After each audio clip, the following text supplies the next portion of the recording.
नमस्कार दर्शक बंधु मु आज आपण मानक जनइबी जे रूपा मुदी पिंधिले केउ 10टी फायदा मिली थाए।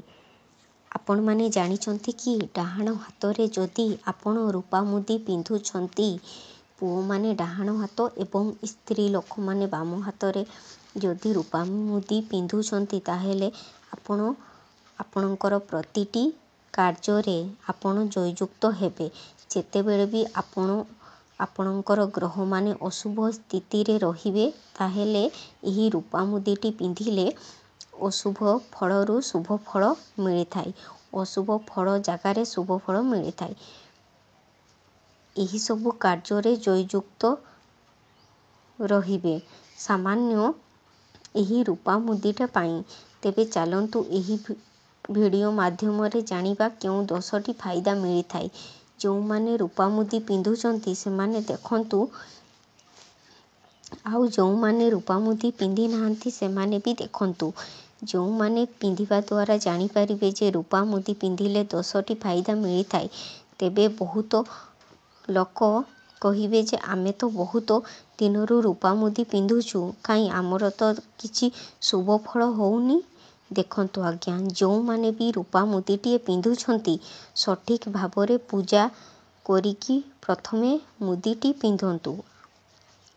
आमर पूजा करिकी पिंधिबा द्वारा आमे जे खाली रूपा मुदीटी दुकानरू किनि आनिकी पिंधि देबा आमर सब काम ठीक ठीक होई जिवो एहा भूल अटे। तेणु आमे सत्य सनातन धर्मी आज्ञा तेणु आमे कहीं ना आपण ईश्वर को विश्वासी आमे तेणु आमे प्रत्येक व्यक्ति को कुहा जाउछि जे प्रथमे आमे पूजा करिबा तापरे आमे सठिक भाबरे पिंधिबा। शरीररू आत्मा एथि पई कहू जे शरीररू आत्मा चली जाए आमे मरा शरीर होई जाऊ ना उठी पारू ना बसी पारू। तेणु आत्मा आम शरीर रे थिबा पर्यंत आमे गतिशील। सेही भली आमे रूपा मुदीटी को जदि सठिक भाबरे पूजा करी पिंधिबा तो लाभदायक अटे। जेतेबेले भी आपण रूपा मुदीटी पिंधिबा स्टार्ट करिथांती एहा आपणको पई फायदा होई थाए। रूपा मुदी पिंधिबा द्वारा भगवान शिव एवं माँ पार्वती को विशेष कृपा लाभ करिथांती। जेतेबेले भी आपण रूपा मुदी पिंधुछंती आपणकर चंद्रमा मजबूत होई थाए एवं शुक्र ग्रह मजबूत होई थाए। आपण मानंकु चंद्रमा शुभ फल देई थाए। आपण मानंकर टेंशन दूर होई थाए एवं शुक्र ग्रह मजबूत होइथिले आपण मानंकर भाग्य शक्तिशाली होई थाए।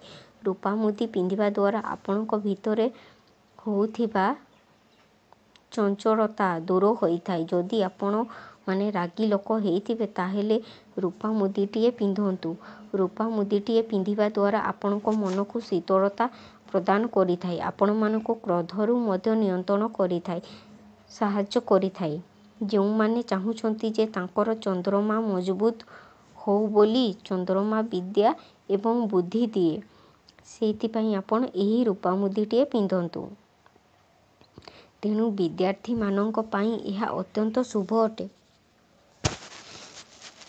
तेणु जो माने भी चाहुछंती तांको मन एकाग्रता हो एवं से माने रूपा मुदी पिंधि पारिबे तो कि रूपा मुदी पिंधिबा सेमानक पई बहुत लाभदायक हबो एवं विद्यार्थी मानक पई मध्य सफलता सबु क्षेत्र रे से माने पाइबे।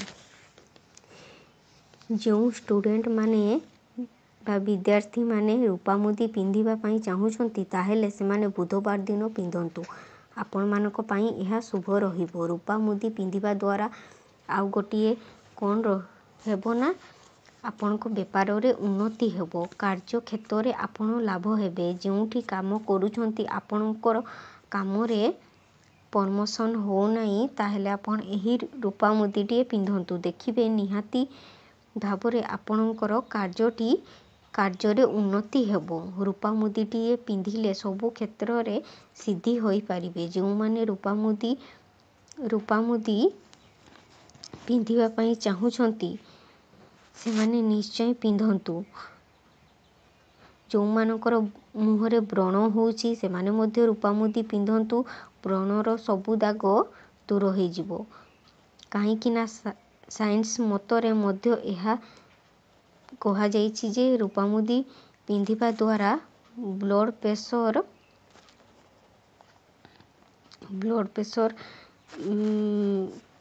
ପୁରା ନର୍ମାଲ ରହିଥାଏ। ରୂପା ମୁଦିଟିଏ ସୋମବାର ଦିନ ନିଜର କାନି ଆଙ୍ଗୁଠିରେ ପିନ୍ଧନ୍ତୁ। ଯେଉଁମାନେ ପିନ୍ଧିବାକୁ ଚାହୁଁଛନ୍ତି ଅଚାନକ ତାଙ୍କର ଧନ ପ୍ରାପ୍ତି ହେବ, ଧନ ଲାଭ ହେବ, ସେମାନେ ରୂପା ମୁଦିରେ ଗୋଲାପ ରତ୍ନ ମିଶାଇକି ଏହା ପିନ୍ଧିବେ, ତେବେ ଏହା ଲାଭ କରିପାରିବେ। ତେବେ ମୁଦିଟିକୁ ଆପଣ ଘରେ ଶୋଧନ କରିବେ। ପ୍ରଥମେ ଘରେ ପଞ୍ଚାମୃତ ତିଆରି କରିବେ ଏବଂ ରୂପା ମୁଦିଟିକୁ ପୂଜା କରିବେ। ତାପରେ ଧାରଣ କରିପାରିବେ। ଏହା ଅତ୍ୟନ୍ତ ଶୁଭ ଫଳ ଦେବ। ଯଦି ଆପଣ ନିଜେ ଘରେ ଏମିତି କରିପାରିବେ ନାହିଁ, ତାହେଲେ ଆପଣ କୌଣସି ମନ୍ଦିରକୁ ମୁଦିଟି ନେଇକି ଯିବେ। ଶିବ ମନ୍ଦିରକୁ ନେଇକି ଗଲେ ଆହୁରି ଭଲ। ନନାଙ୍କୁ ସେଇଠି କହିବେ ଯେ ଏହାକୁ ଟିକେ ଶୋଧନ କରିବେ ବୋଲି ଚାହୁଁଛନ୍ତି ଆପଣ, ତ ନନା ଏହାକୁ ନିଶ୍ଚୟ ଭଲ ଭାବରେ ଶୋଧନ କରିପାରିବେ। ତାପରେ ଆପଣ ରୂପା ମୁଦିଟିଏ ପିନ୍ଧିପାରିବେ ଏବଂ ଆପଣଙ୍କ ସବୁ କ୍ଷେତ୍ରରେ ଆପଣ ଉନ୍ନତି କରିବେ।